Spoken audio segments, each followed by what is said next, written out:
This is an ABC News special report.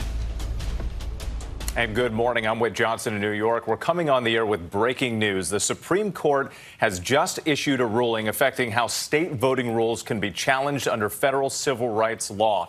Now, this is a win for Republicans here. At the heart of the case is Section 2 of the Voting Rights Act of 1965, which bans any measure that ultimately denies or abridges the right to vote of a U.S. citizen on account of race. Now, in this case, the court found in a 6-3 ruling that 2 Arizona voting laws do not meet that criteria for discrimination. Those laws invalidate ballots cast in the wrong precinct and ban campaigns or community groups from collecting ballots and then delivering them on a voter's behalf, something called ballot harvesting. Now, Democrats argued the laws disproportionately hurt many minority voters who rely on third-party ballot collection and are more likely to vote outside their precinct. Again, though, it's a win for Republicans who insisted the measures are race-neutral and afford equal opportunity for all voters.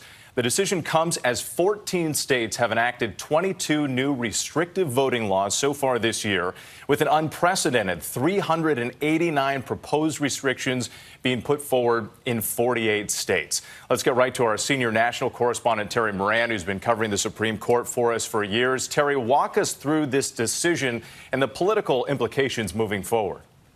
That's right. Wait, let's start with that. This is a major decision on voting rights in America, in part because of the last thing you just described there, the campaign across this country in the name of election security to change voting laws, to restrict access to the vote in order to protect against voter fraud, very little of which has ever been found. In this case, Justice Samuel Alito, writing for the court's 6 conservatives, affirms that basically Republican effort against charges that it will impact minorities disproportionately. He says that's not the issue. He says, in his opinion, for the 6 conservatives, voting takes time, and for almost everyone, some travel, even if only to a local mailbox. Casting a vote, whether by following directions for using a voting machine or completing a paper ballot, requires compliance with certain rules. And what Alito goes on to say is, because these rules are on their face neutral, they apply to everyone, and because the system is open to everyone, because it might burden, and he acknowledges that it does, Native Americans in places where it's very hard to get to precincts in Arizona, or African Americans or Latino Americans, if they have a harder time, as long as the system is open, it's okay under the Voting Rights Act. That's what he says in this major Voting Rights Act case. The liberals, led by Justice Elena Kagan, take a very different vision. They see this law, the voting rights law, as one of the most important laws on the books. There was an America before the Voting Rights Act and an America after the Voting Rights Act. The Voting Rights Act allowed everyone to get to the ballot. She says what is tragic here is that the court has yet again rewritten in order to weaken a statute that stands as a monument to America's greatness. That is the voice of defeat on the Supreme Court. The conservatives and those looking to pass voting laws to maintain election security, what they call, they won. Big win. All right, Terry Moran for us. And I want to bring in Devin Dwyer, a correspondent for ABC News, who's also been watching this very closely. And Devin, you and I were talking about this. It's important to point out these were laws that were passed years ago, but both parties looking at this decision very closely, given what's happening across the country. Yeah, what this was a partisan case from the beginning. In fact, Republicans who were arguing in favor of these restrictions admitted as much to the court. They said, look, lifting these restrictions would harm Republicans, would help Democrats. So a big win, as Terry just said, for the Republicans across the country enacting more restrictions like these, but also a big win for Republicans in Arizona, a key state going forward. You know it. You reported there during the 2020 election. As we mentioned at the top, those 2 restrictions at the heart of this case, the out-of-precinct policy, the ban on ballot collection, those will stand, and it will be much harder now to challenge other restrictions going forward in other states. And in Arizona, we saw the early voting, such a big part of the election process 80%. there.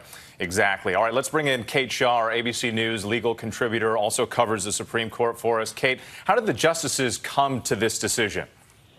So Justice Alito, writing for the conservative majority on the court, basically said these laws may burden minorities in a disproportionate way, but the numbers are small. So even if twice as many voters of color are impacted by this out-of-precinct policy, we're still talking about an overall small number of voters in a context in a state in which, as Justice Alito described it, it's relatively easy to vote.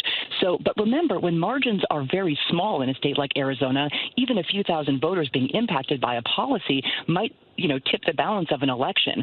So I think this is a ruling that definitely will make it easier for states to impose restrictions, harder for, plaintiffs, voting rights groups to challenge these kinds of restrictions, and could really impact the outcome in close elections going forward.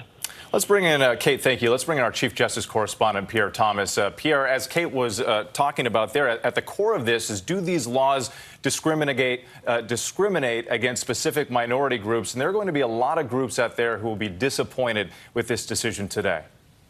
Absolutely. A lot of the civil rights leaders are saying that this is a solution in search of a problem, that if you look across the board, there's just not any hard evidence of widespread election fraud. And I can tell you the Justice Department will also be looking very closely at this ruling, in part because they have taken a stance or signaled that they are going to look very closely at many of these new laws that have been passed across the country in the name of election security. Just last week, they sued the state of Georgia, saying that, in fact, the new law that was recently passed by the Georgia state legislature did, in fact, unfairly and directly target minorities, Black Americans in particular. So the Justice Department, I don't think, based on some conversations I had yesterday, will look at this law and change their position that they will closely monitor many of these new laws with. Pierre Thomas for us once again. The Supreme Court upholding the Arizona voting laws, something that will have national implications moving forward as more and more states look to enact some of those new voting laws. We will have a full wrap up today on World News Tonight, and we will also have much more on abcnews.com and our streaming channel, ABC News Live. For now, I'm Whit Johnson in New York. This has been a special report from ABC News. Hi, everyone. George Stephanopoulos here. Thanks for checking out the ABC News YouTube channel. If you'd like to get more videos, show highlights, and watch live event coverage, click on the right over here to subscribe to our channel. And don't forget to download the ABC News app for breaking news alerts. Thanks for watching.